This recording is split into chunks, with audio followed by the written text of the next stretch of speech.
Overreaction Monday. This is Belichick's best Patriots defense, Mort.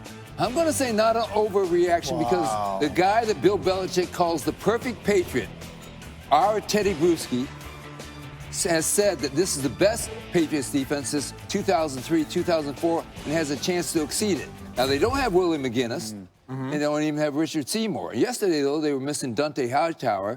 Now, they gave it their first touchdown when Josh Allen had that first touchdown since Kansas City in the AFC Championship game next year. That's insane, though. I know Patriots teams, they don't get worse. They get better as the season goes on. So I'll say it's not an overreaction. I think this is an overreaction, but just for right now.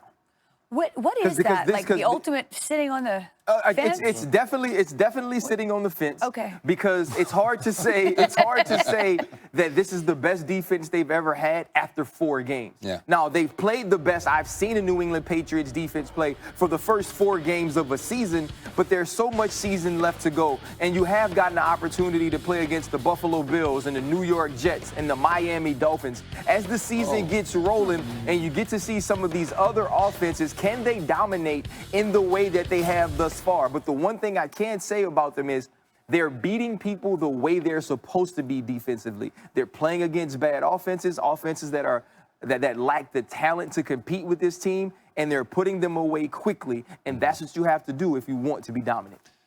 It's an overreaction for me. I think we do need to look at who they've played. I mean, I think that really ends up being what it is. And you think about what some of the players that were on those great Patriot defenses have accomplished. That's why I think it's hard for me. And so I think without Teddy's kind of stamp of approval, it's hard to say. Just when you think about how many good players, like, Hall of Fame caliber players, were on some of those defenses. So it's an overreaction for me. I want to see how they play, against teams that really have the firepower offensively and can really, really challenge you. And so, like when you play against NFL offenses. That's logical. That's logical. But it is Overreaction Monday, so I mean, right. but no, yeah. Logic is not required. You can use it if you so choose, but on Overreaction Monday, it's optional. This, though, from the team facing that Patriots defense this week, and any way you slice it, that Patriots defense is good. Jay Gruden says he does not know who will start at quarterback, wants to see the help of Keenum and McCoy. That's Colt McCoy first. Haskins in the mix. First start, didn't go well. Gruden said he won't keep Haskins on the bench just because it's New England.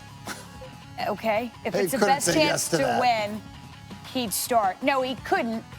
And the question there, of course, how much you want to put this rookie in peril, so to speak, against that defense. But he says it doesn't matter. We were just talking about if New England's defense is the best that Bill Belichick has ever had, okay? Yeah. Dwayne Haskins comes in against the Giants, who are not a team that everyone views as this great defense. No. And he threw 3 interceptions in less than a full game. And so I think the idea of, giving him his first start when his first playing time went so poorly, it just might be a good idea to not start him. I saw some flashes. Maybe. Listen, Peyton Manning threw 28 interceptions in his rookie year or whatever, and there was a time where his knees buckled. He admitted it, and Jim Morris said, hey, you need to go back out there. Dwayne Haskins, taking a deep breath? Dwayne Haskins, guys, has only played 1 season of football. You don't get better standing around and watching people play. You've got to play and take your lumps, even if it's against the New England. Even if it's against the best team in the league. I'm so tired of this with Jay Gruden. Like, this is something we've seen from him. We saw it with RG3 and Kirk Cousins, the way that he was kind of hesitant to make a decision there and go with the guy that he felt would be the starter. And then when you get Kirk Cousins and he becomes a solid starter in the NFL, you still aren't sold on him enough to give him a contract. And now you have this situation where we all know he likes Colt McCoy, and he's waiting on Colt McCoy to play. And if that's what you're waiting on, and I don't necessarily know what Case Keenum injury situation we're waiting on, don't put Dwayne Haskins in the game against the Giants.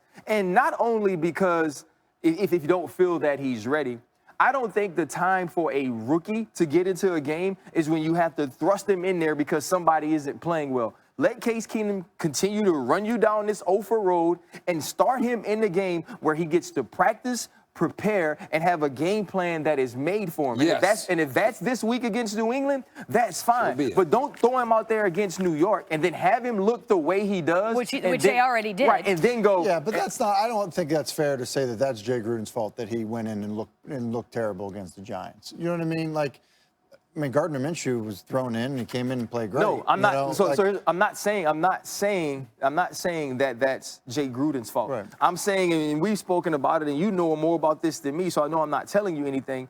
It's a legit skill to be able to be a backup quarterback from this standpoint. You don't get the reps, you don't get the coaching, you don't get the opportunities during the week that the starter does. And so when you're thrust in there, you have to be a guy who can understand those things and execute. And so maybe Dwayne Haskins isn't that guy. Yeah, but now that he's out there, it's tough to pull back on him and be like, and not show any confidence in him. So you'd start him against New England? I would. Yes. All right. 2 out of 3 ain't bad. We'll see. Apparently, they're still waiting on Colt McCoy and the update on his health.